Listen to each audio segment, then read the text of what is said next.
इस वक्त की बड़ी खबर सामने आ रही है। आपको बता दें कि रेखा गुप्ता ने जैसे ही मुख्यमंत्री के तौर पर शपथ ग्रहण किया, एक्शन मोड में आ गई हैं। दरअसल आपको बता दें कि उन्होंने न सिर्फ दिल्ली सचिवालय पहुंच करके कार्यभार संभाला, बल्कि उसके बाद वो यमुना के वासुदेव घाट पर अपनी पूरी कैबिनेट के साथ पहुंची और जहां पर यमुना नदी के किनारे जो भव्य आरती होती है, उस आरती में भी शामिल हुई। इस दौरान उनके साथ उनका पूरा कैबिनेट भी मौजूद रहा।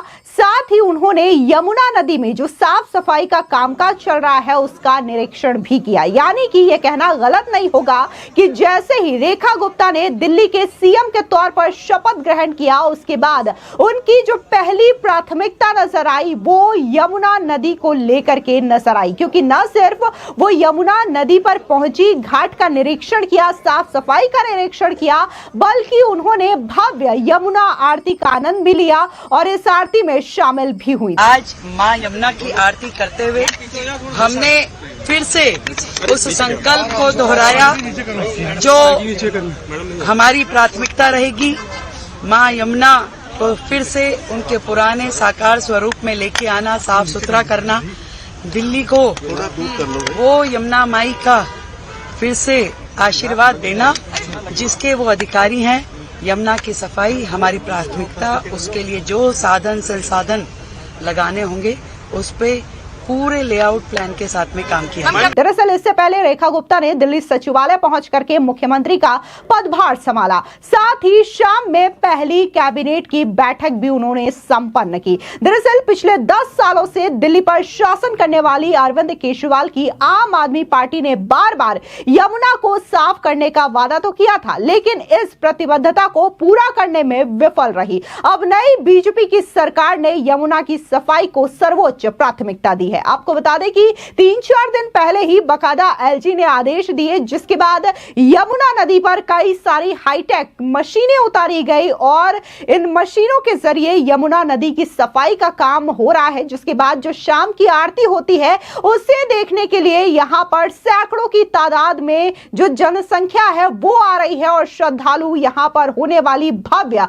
आरती का नजारा भी ले रहे हैं और यमुना की सफाई को लेकर के, इस काम को लेकर के आज सरकार की सराहना भी कर रही है। आपको बता दें कि 27 साल के लंबे इंतजार के बाद राष्ट्रीय राजधानी दिल्ली में भारतीय जनता पार्टी की सरकार बन चुकी है। रेखा गुप्ता ने दिल्ली के मुख्यमंत्री पद की शपथ ली। रेखा गुप्ता को उपराज्यपाल वीके सक्सेना ने सीएम पद की शपथ दिलाई। साथ ही इस दौरान बीजेपी के कई अन्य विधायकों ने भी मंत्री परिषद की शपथ ली है। इस बीच दिल्ली की पूर्व मुख्यमंत्री और आम आदमी पार्टी की विधायक आतिशी प्रेस कॉन्फ्रेंस करती हुई दिखाई दी। साफ तौर से रेखा गुप्ता के मुख्यमंत्री बनाए जाने के बाद आतिशी पूरी तरीके से बौखला गई और उनका यह कहना है कि जो वादे बीजेपी ने किए, आखिर वो वादे पूरे कब करेगी। यहां पर साफ तौर से रेखा गुप्ता ने यह पहले ही कह दिया दिल्ली सचिवालय पहुंच करके कार्यभार संभालने के बाद कि कैबिनेट की बैठक होगी शाम को और जहां पर कई सारे फैसले लिए जाएंगे। और यहां पर उन्होंने शपथ ग्रहण करने के बाद ही अपना पूरा का पूरा शेड्यूल लोगों के सामने रखा और बताया कि क्या क्या चीजें वो कर रही हैं। उन्होंने पहले अपनी न सिर्फ कैबिनेट की बैठक की, बल्कि यमुना को लेकर के जो काम हो रहा है उसका निरीक्षण किया और यमुना को लेकर के कई सारे फैसले भी लिए। लेकिन यहां पर आतिशी अभी भी यही कह रही हैं कि आखिर ये वादे जो किए गए हैं वो कब पूरे होंगे। दरअसल आतिशी ने कहा कि रेखा गुप्ता और उनके पूरे कैबिनेट को शपथ की बधाई देती हूं।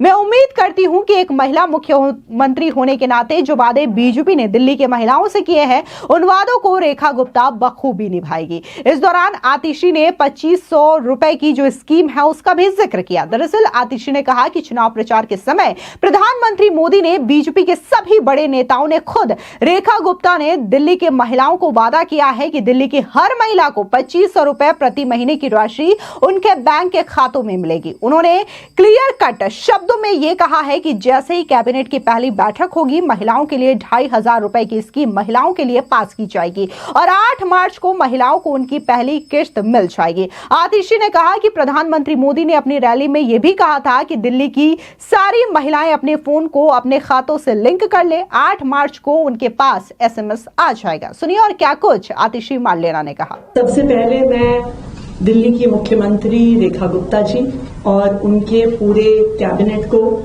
आज शपथ ग्रहण पर बधाई देती हूं।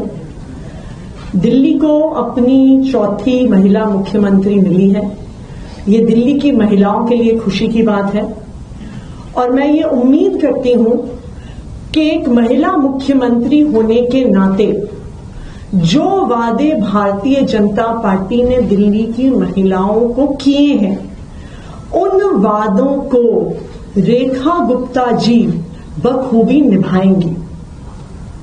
चुनाव प्रचार के समय देश के प्रधानमंत्री नरेंद्र मोदी जी ने, भारतीय जनता पार्टी के सभी नेताओं ने, खुद रेखा गुप्ता जी ने दिल्ली की महिलाओं को वादा किया कि दिल्ली की हर महिला को 2,500 रुपए प्रति माह की राशि उनके बैंक के खातों में मिलेगी। उन्होंने क्लियर कट शब्दों में ये कहा कि जैसे ही भाजपा की सरकार बनेगी, कैबिनेट की पहली बैठक में 2,500 रुपए प्रति माह की स्कीम दिल्ली की हर महिला के लिए पास होगी और 8 मार्च को पहली किश्त दिल्ली की हर महिला को मिल जाएगी।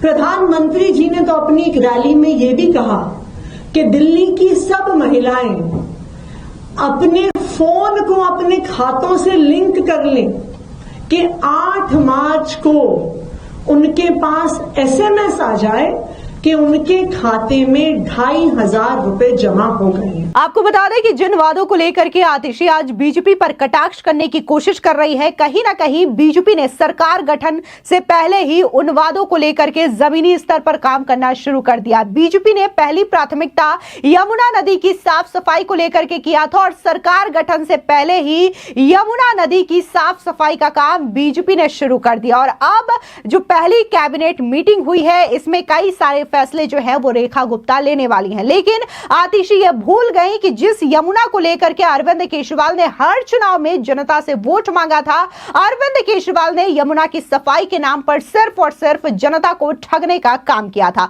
दिल्ली में आज से रेखा सरकार है। शालीमार बाग सीट से पहली बार विधायक रेखा गुप्ता को बीजेपी ने बड़ी कमान सौंपी है और ऐसे में ये उम्मीद जताई जा रही है कि जिस तरीके से रेखा गुप्ता को बीजेपी आला कमान ने यह जिम्मेदारी सौंपी है, बखूबी रेखा गुप्ता इस जिम्मेदारी पर खरी उतरेंगी। आपको बता दें कि रेखा गुप्ता जो है वो दिल्ली की 9वीं और 4थी महिला मुख्यमंत्री बन गई हैं। रेखा से पहले सुषमा स्वराज, शीला दीक्षित, आतिशी मार्लेना मुख्यमंत्री रही हैं। और जिस तरीके से रामलीला मैदान में यह ऐतिहासिक शपथ ग्रहण समारोह हुआ है, इसमें प्रधानमंत्री मोदी, गृह मंत्री अमित शाह के अलावा बीजेपी शासित 21 राज्यों के सीएम, डिप्टी सीएम भी मौजूद रहे। इतना ही नहीं, बकायदा एनडीए का शक्ति प्रदर्शन भी देखने को मिला, जहां पर एनडीए शासित राज्यों के मुख्यमंत्री भी मौजूद रहे, जिनमें पवन कल्याण, चंद्रबाबू नायडू, बिहार से ललन सिंह समेत तमाम लोग यहां पर मौजूद थे। इसके अलावा आपको बता दें कि विपक्ष को भी न्योता भेजा गया था इस भव्य शपथ ग्रहण समारोह में शामिल होने के लिए अरविंद केजरीवाल और आतिशी मार्लेना को, लेकिन वो शपथ ग्रहण समारोह में नहीं आए। इसके बजाय आम आदमी पार्टी की राज्यसभा सांसद स्वाति मालीवाल जो है इस भव्य शपथ ग्रहण समारोह का हिस्सा बनी। उन्होंने न सिर्फ रेखा गुप्ता से मुलाकात की, बल्कि उन्हें मुख्यमंत्री बनाए जाने पर बधाई भी दी। रेखा गुप्ता के अलावा 6 मंत्रियों ने भी शपथ ग्रहण किया। इसमें अरविंद केजरीवाल को करारी शिकस्त देने वाले परवेश वर्मा, आशीष सूद, मजिंदर सिंह सिरसा, रविंद्र इंद्रज सिंह, कपिल मिश्रा और पंकज कुमार सिंह शामिल रहे। फिलहाल इस पूरी खबर को लेकर आपकी क्या राय है, कमेंट सेक्शन में जरूर बताएं। धन्यवाद।